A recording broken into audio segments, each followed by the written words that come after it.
કેજો મારે મિત્ર છે રામાભાઈ દરગાભાઈ પટેલ એમને પણ કે આ ચૂંટણી રવજીભાઈને કેજો ભાજપ કોંગ્રેસ વચ્ચેની ચૂંટણી નથી. જો કોંગ્રેસ જીતશે તો ભાજપ બનાસકાંઠા જિલ્લાના આખા ભાજપ રાજી થઈને ફટાકડા ફોડવાના છે, કારણ કે અન્યાય ભાજપને થયો છે.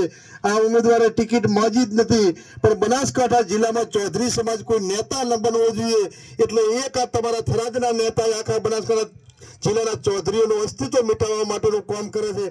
એને જવાબ આપવાની આ ચૂંટણી છે. અને પીરુડાના યુવાનોને કહું છું, છેલ્લી રાતે તમારા ઉપર જે જુલ્મો ગુજારતા હતા અને હું આવ્યો તો એ તમને ખબર છે કે જે લોકોએ તમારી જોડે વર્તન ખરાબ કર્યું હતું ને, એનો બદલો લેવાની આ ચૂંટણી. એમને જવાબ આપજો કે તમે પોલીસની સાથે રહીને જે અમારા યુવાનો જોડે વર્તન કર્યું ને એનો બદલો દમથી લેવાનો છે.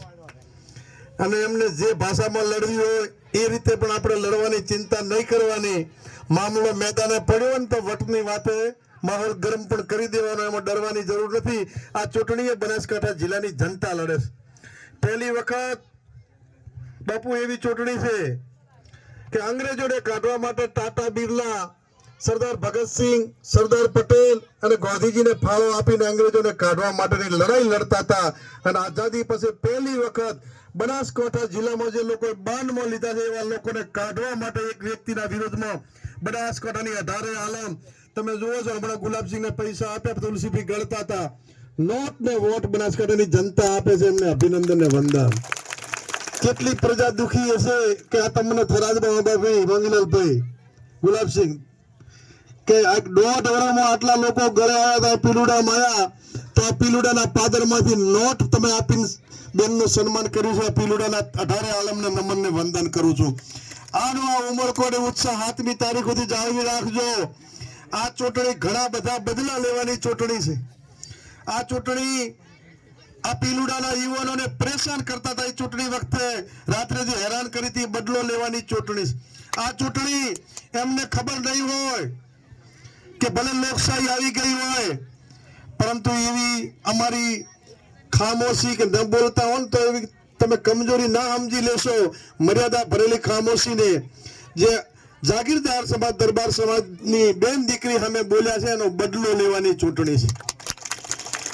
તમારા તમામ સમાજો હોય 18 આલમ એના સુખ દુઃખમાં આ પીલુડા હોય કે બીજા કોઈ પણ વડાદર હોય, તમામે તમામ સમાજો માટે હર હંમેશા સુખ દુઃખના ભાગીદાર જાગીરદાર સમાજ કાયમી રહ્યા છે.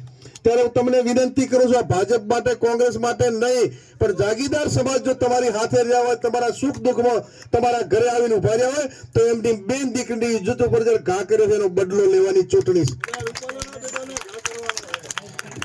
હા, વાત તમારી આજે, કારણ કે આપ સૌને હું તો જાગીરદાર સમાજને વિનંતી કરું છું કે આ જયારે શક્તિસિંહ બાપુની હાજરીમાં જાગીરદાર સમાજે ચૂંદડી ઉઢાડી છે, જાગીરદાર સમાજે જયારે બેન માની છે ત્યારે મોમેરું જાગીરદાર સમાજે ભર્યું છે. તો આપણે વિજયનો વરઘોડો નીકળે એના જશના ભાગીદાર 18 આલમ બને છે.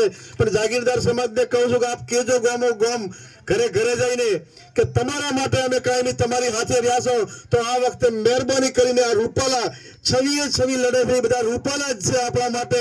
એ રૂપાલાને હરાવવાની ચૂંટણી છે. ત્યારે પીલુડામાંથી 90 થી 95% મતદાન થાય અને 80% મતદાન કોંગ્રેસ તરફી થાય, જ્ઞાનીબેન તરફી થાય એવી તમને વિનંતી કરું છું. વિશેષ ના કહેતા આપ સૌ તો સમજુ છો, 7મી તારીખે વહેલા 5:30 વાગે બાપુ જાગી જાજો અને બદલો લેવાનો છે. બાપુ ઘણાને થવું છે પણ બાપુ ઘણાને ગમતા નથી, એટલે રૂપાલાને ખબર પડે કે બાપુ અમે પડો ને તો તમને કેમ કેમ ખબર પડે એ ખબર પડે.